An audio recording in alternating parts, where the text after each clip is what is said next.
자, 2교시 수업에 대해서 시작을 하겠습니다. 자, 1교시에 이어서 2교시도 화장품 산업의 특징, 글로벌 화장품 트렌드, 글로벌 R&D 및 소재, 산업 동향, 국내 화장품 유통 시장 동향, 국내외 화장품 소재 기술 동향, 이런 순서로 수업을 진행합니다.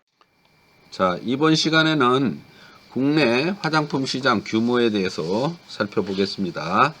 2018년 국내 화장품 생산 및 수출입 현황 자료를 이용해서 산출한 시장 규모로서 생산 플러스 수입에서 수출을 뺀 전년 대비 6.5%를 증가한 10조 4011억 원으로 나타났습니다. 연평균 성장률이 2014년도에서 18년도까지 되겠습니다. 또한 5.4%로 꾸준한 성장세를 보이고 있습니다. 국내 화장품 산업 총 생산 규모는 15조 5,028억 원으로 전년 대비 14.7%를 증가했습니다. 최근 5년 연평균 2014년도에서 18년도까지 증가율이 14.7%로 매년 10% 이상 지속적으로 성장하는 것으로 나타나고 있습니다. 화장품 수출은 해마다 빠른 속도로 증가하여 2018년도 6조 9,081억 원으로 전년 대비 26.5%를 증가했습니다. 수입은 1조 8,064억 원으로 전년 대비 5.4% 증가했습니다. 국내 화장품의 뚜렷한 수출 성장세가 지속되고 있는 것이 나타나고 있으며 2018년도 무역 수지는 2014년도 흑자 전환 이후 4년 새 약 10배를 증가한 것으로 나타났습니다. 자, 다음은 화면에서 보시는 바와 같이 연도별 화장품 시장의 규모에 대해서 살펴보겠습니다.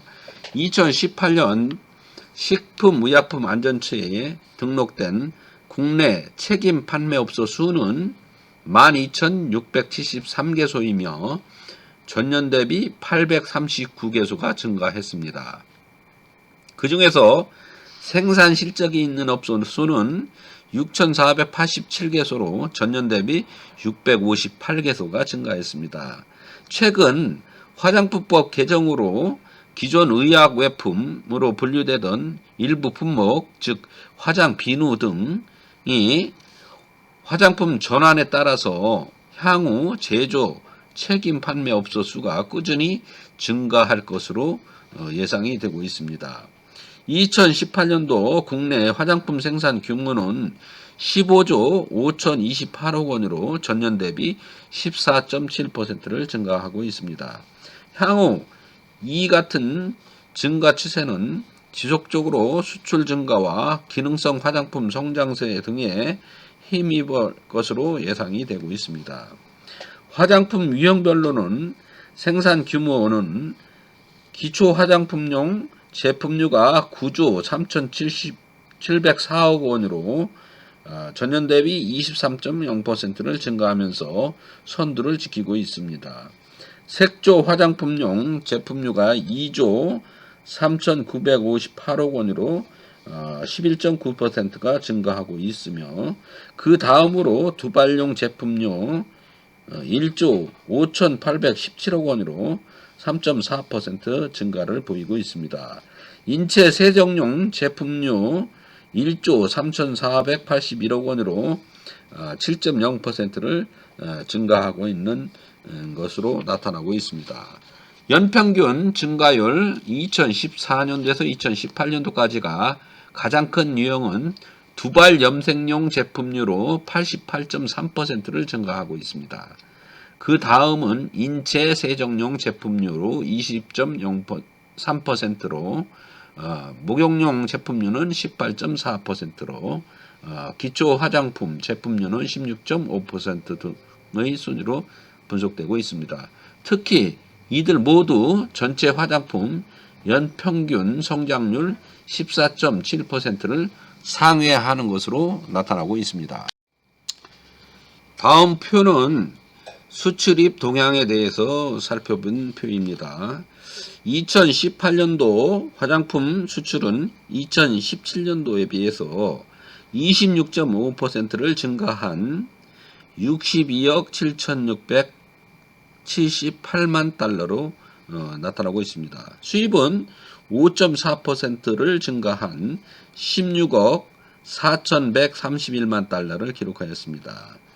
화장품 수출의 최근 5년간 14년도에서 18년도까지 연평균 증가율이 34.9%로 고속 성장함에 따라서 무역수지 흑자폭이 크게 개선되고 있습니다. 2018년도에는 46억 3,547만 달러 규모의 흑자를 달성하였습니다.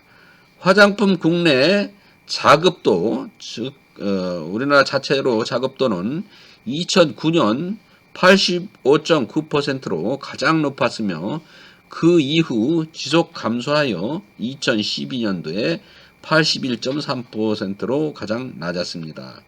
이후 2016년도 84.0%로 개선되는 듯 보였으나 2017년도에 82.5%로 2018년도 82.6%에 들어 다소 둔화되는 추세를 보이고 있습니다.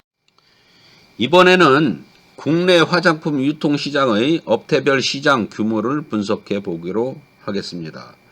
국내 화장품 유통업은 오래전에는 직판, 방판, 로드샵, 백화점, 홈쇼핑 등의 판매 방식이었지만 현재 판매 시장은 H&B, 즉 헬스 앤 뷰티로 진행되고 있으며 편집숍 형태의 판매와 온라인 매장으로 구분되고 있는 상태입니다. 2019년 10월 세포라가 한국 시장에 강남 1호점을 오픈하면서 우리가 알고 있는 가장 대표적인 H&B 편집숍인 올리브 영을 경쟁 상대로 알고 조사한 것으로 우리는 생각할 수 있으나 실제는 약간 차이점이 있습니다. 브랜드숍과 세포라는 화장품에 집중한 브랜드이고 올리브 영, 롭스, 부츠는 생활용품과의 의약품, 즉 드러그를 함께 선보이는 것이 차이가 있는 것으로 판단하고 있습니다. 유로모니터는 백화점을 제외한 한국 뷰티 시장 규모가 5조 6천억 원대라고 발표하고 있습니다. 세포라가 아리따움, 더페이스샵 등의 단일 브랜드숍과 더불어 한국형 편집숍인 시코르 등과 경쟁을 펼칠 것으로 분석하고 있습니다. 유로모니터 분석에 따르면 브랜드숍을 비롯한 화장품 전문 매장 시장의 규모가 지난해 기준 3조 2089억 원이었으며 올리브 영, 랄라블라 등 드럭스토어, 즉 H&B 스토어 시장은 2조 4464억 원 규모로 조사되고 있습니다. 주요 H&B 스토어의 시장 점유율은 오른쪽 그래프를 보면 2018년 기준 시점으로 1427개로 2013년보다 약 5배가량 늘은 상태로 조사되고 있습니다. 2018년 기준 전문 매장 시장인 H&B 스토어 보다 크지만 2016년을 기점으로 관련 시장은 매년 시장 규모가 축소되어 2014년 수준으로 축소됐습니다. 반면 드럭스토어 시장은 2013년 이후 연평균 32.8%를 성장하고 있습니다. 2013년 대비 시장 규모는 313%나 커져 있는 것을 알 수가 있습니다. 한 개의 샵에서 오로지 한 개의 브랜드만 판매하던 로드숍 브랜드의 대명사인 미시아나, 네이처 리버플릭, 토니모리, 스킨푸드 등은 현재 시장 경쟁력을 완전히 잃었으며 결국에 스킨푸드는 완전히 사라지는 순환을 겪게 되고 있습니다. 다음은 오프라인 시장에서 온라인 시장으로의 시장 경영에 대한 규모의 변동에 대한 자료를 한번 확인을 해보겠습니다. 2000년대 방판에서 2010년대 원 브랜드 샵으로, 그리고 2020년대에는 온라인 넘버원 화장품 유통 채널로 부상할 것으로 예상하고 있습니다. 이미 지난해부터 온라인 유통 시장은 화장품의 대표 채널이 되고 있습니다. 방판에서 원 브랜드 샵으로 넘어오면서 코리아나 한국 화장품과 같은 기업이 밀려나게 되었고, 원 브랜드 샵에서 온라인으로 넘어가면서 상당수 기업들이 과거 역사 속에서 도태되기 시작하고 있습니다. 한편 채널의 변화 속에서도 아모레퍼시픽과 LG생활건강은 방판 중심에서 원 브랜드 샵으로 넘어오는 과정을 빠르게 대응하였고, 원 브랜드 샵에서 온라인으로 넘어가는 과정에서도 아모레퍼시픽과 LG생활건강과 같이 변화의 흐름 속에서 적극적으로 대응할 수 있는 기업들은 성장세를 멈추지 않을 것입니다. 실제로 2019년 온라인 쇼핑 거래액을 확인해 보면 134조 5천억 규모를 2019년도 대비 18.3%가 성장하였으며, 이 중 화장품이 9.1%의 전체 온라인 시장 순위 5위의 규모를 보이고 있습니다. 또한 모바일 거래액 규모로는 86조 원으로 6위로 규모로 8.4%를 화장품 유통이 차지함을 보여주는 조사 결과도 있습니다.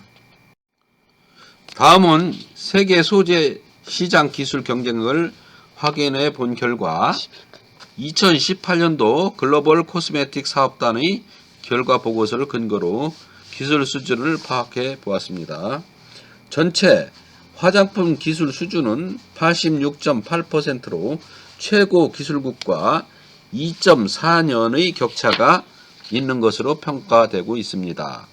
2014년도 조사 결과와 비교해 보면 선진국 대비 기술 수준은 80.1%에서 86.8%로 6.7%포인트가 상승하였으며, 기술 격차는 4.8년에서 2.4년으로 감소하였음을 조사되고 있습니다.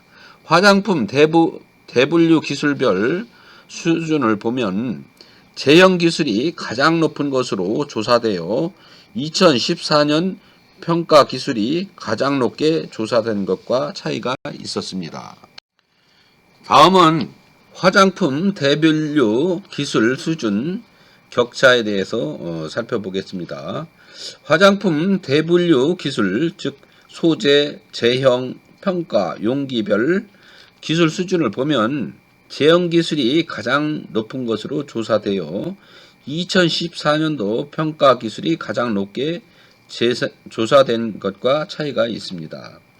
제형 기술 수준을 최고 기술국을 대비로 89.6%로 가장 높은 것으로 조사되었습니다.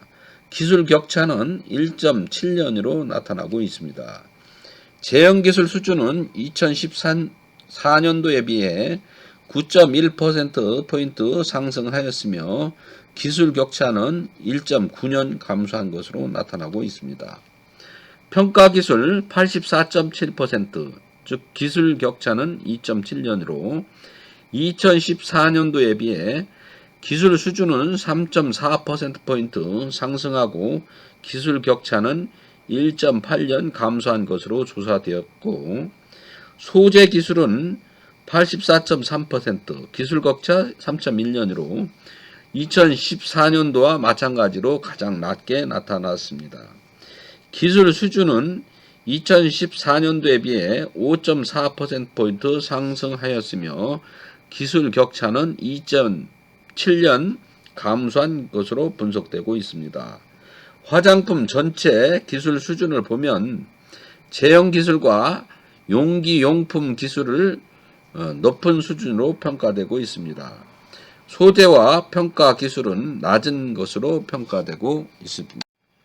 다음은 국내외 화장품 소재 기술 동향에서 화장품 소비라든지 시장에 미치는 변수 또한 상품 개발 등에 대한 동향에 대해서 살펴본 표입니다.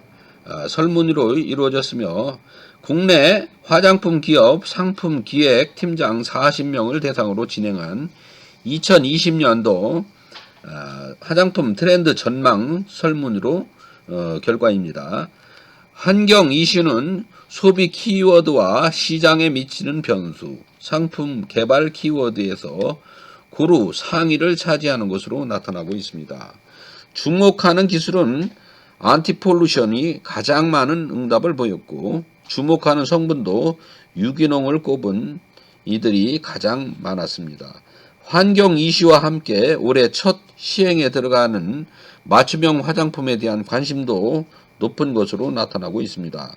올해 소비 키워드로 에코와 함께 큐레이션, 즉 맞춤형 소비 이 비중이 있게 꼽혔고 상품 개발 키워드에서 맞춤형이 상위로 올랐습니다. 또한 디지털 모바일, 스마트가 큰 흐름을 보였습니다. 시장에 미칠 변수로는 개념 소비로 신환경적인 노력과 윤리의식을 따지는 소비자의 의식이 높아진 결과로 첫 번째 변수로 주목되는 상황입니다.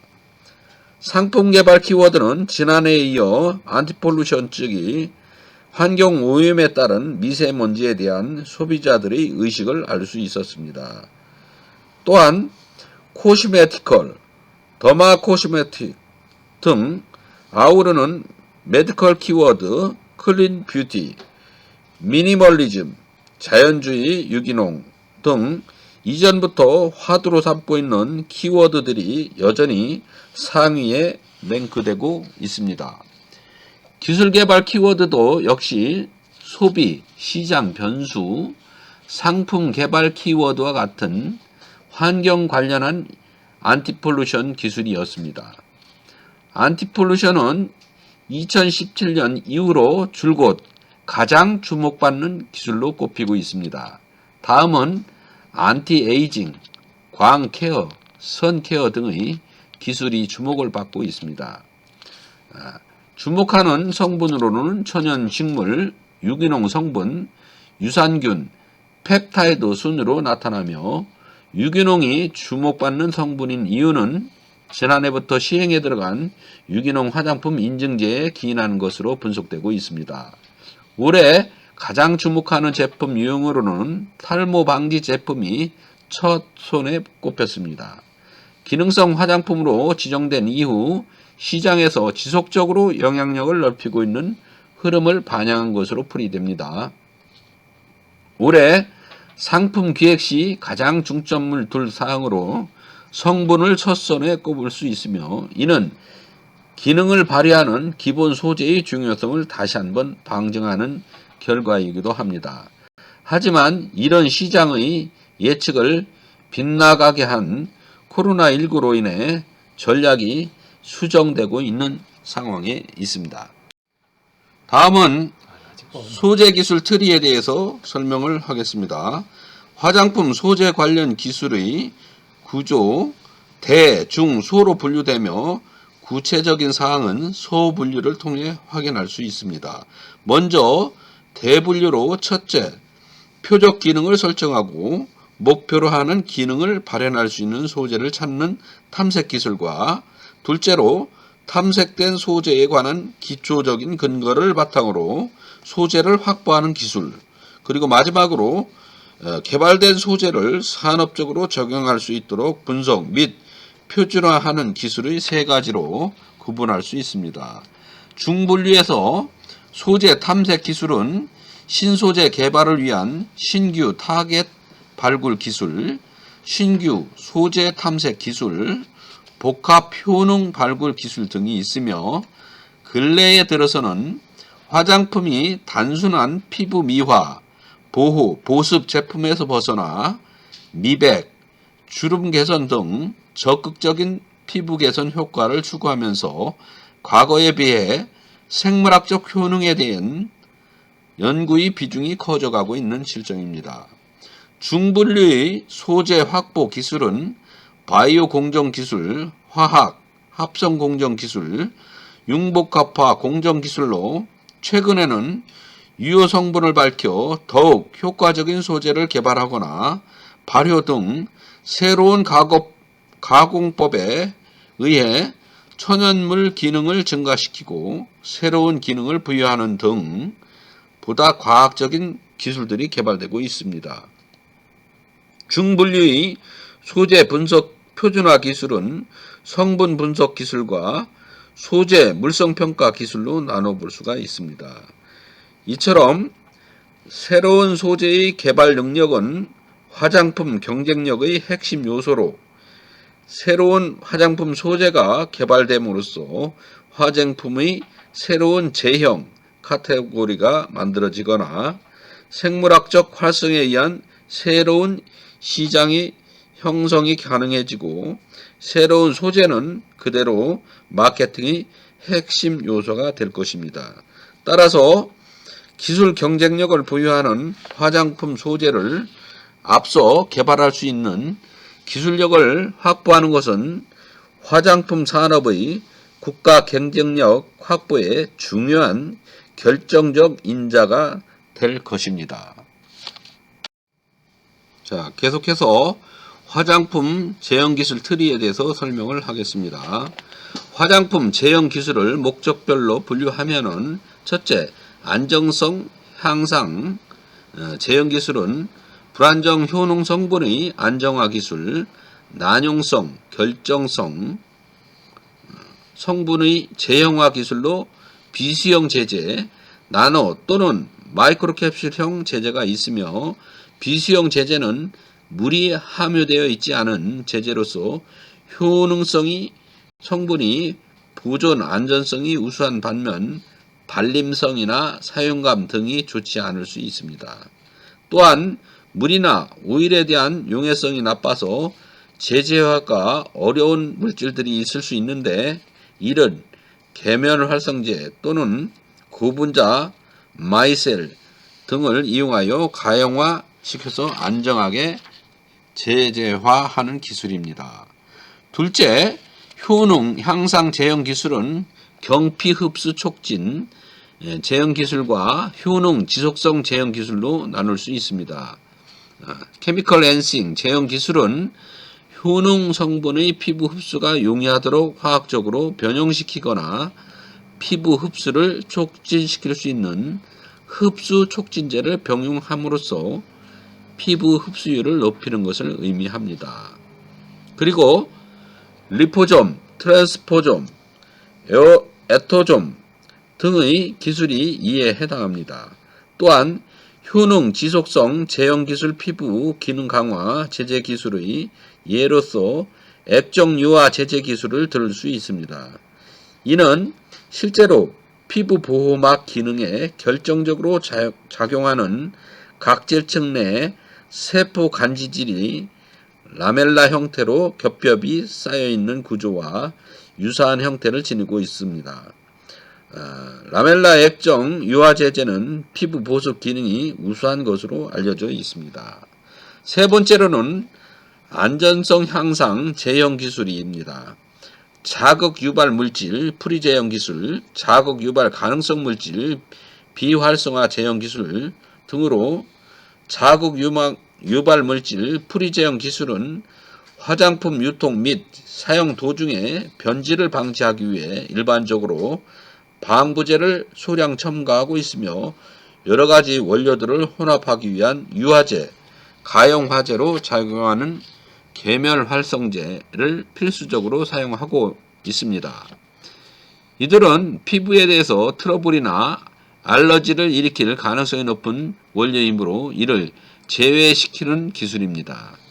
이는 다가알코올, 즉 폴리올이나 천연 유래의 추출물을 이용하여 보존 안전성을 확보하고자 하는 노력이 많이 행해지고 있습니다. 또한 자극 유발 가능성이 있는 원료를 불가피하게 사용해야 되는 경우에는 그 물질이 피부 내로 흡수되는 것을 최대한 차단하는 노력으로 흐름성이 높은 액체의 제제보다는 고형, 고용유화 제제와 같이 잘 흐리지 않는 고형상의 제제를 만들면 같은 원료라 하더라도 피부 내로 흡수되는 것을 줄이는 기술입니다. 이런 방법으로 자극 유발 물질의 결합으로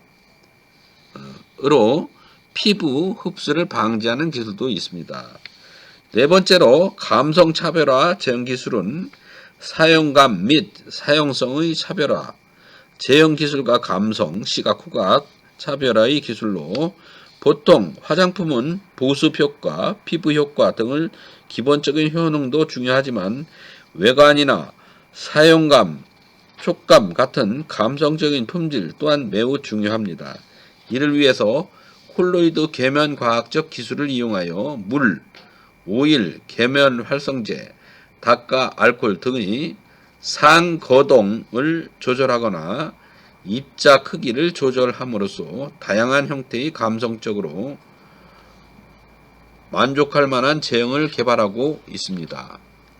또한 트렌드 포밍 제형 기술로 최근의 화장품 제형 기술의 발달에 따라서 제품을 피부에 사용 시에는 오일 투 폼, 오일 투 크림과 같은 시각적으로 차별화된 다양한 제형이 많이 개발되고 있습니다.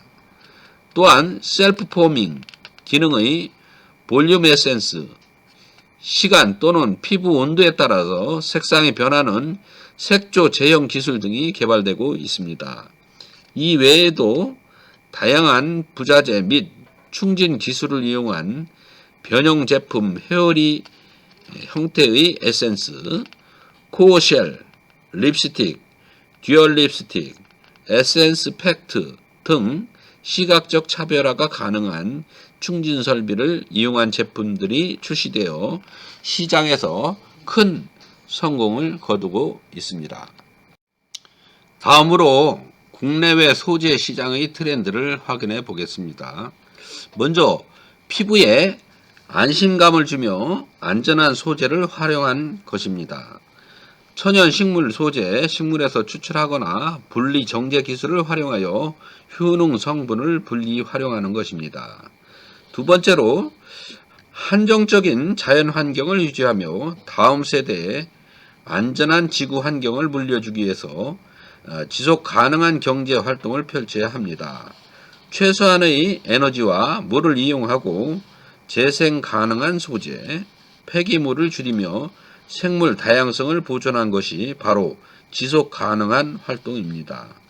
세 번째로 바이오 소재를 활용하는 것으로 천연 원료의 유한성을 극복하기 위해 유전자 조합 또는 효소 공학, 미생물 공학 등을 이용해서 천연 소재의 활용을 극대화하는 것입니다. 넷째로 인체 내에 존재하는 미생물을 적극 활용하는 기술로 프로바이오틱스, 즉 유산균을 활용한 몸속에 존재하는 유익균을 활용해서 면역 증강, 피부 장벽 보호, 노화 방지 등의 의학 수준은 아니지만 적극적인 개념의 화장품의 소재 개발 기술입니다. 다섯 번째로 무기, 복합화 기술로 주로 색조 화장품의 안료의 기능성을 강화하기 위한 기술입니다.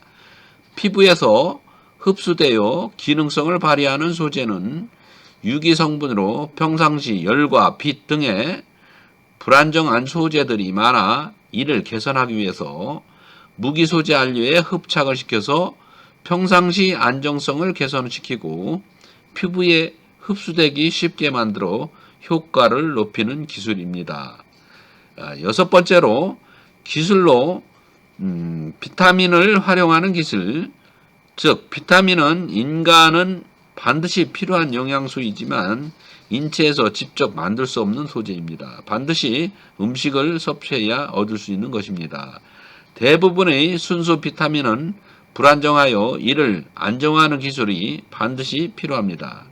주름 개선용으로 비타민 A, 미백 기능성 비타민 C 외에도 피부 영양 공급 및 건조 피부 개선용인 비타민 D, 멜라닌 생성 억제, 피부 장벽 보호 기능의 비타민 E 등의 안정화 및 피부 전달 효능 강화 기술을 개발하고 있습니다. 자, 이것으로써 2강 2교시 수업을 마치도록 하겠습니다. 여러분, 그동안 고생하셨습니다. 감사합니다.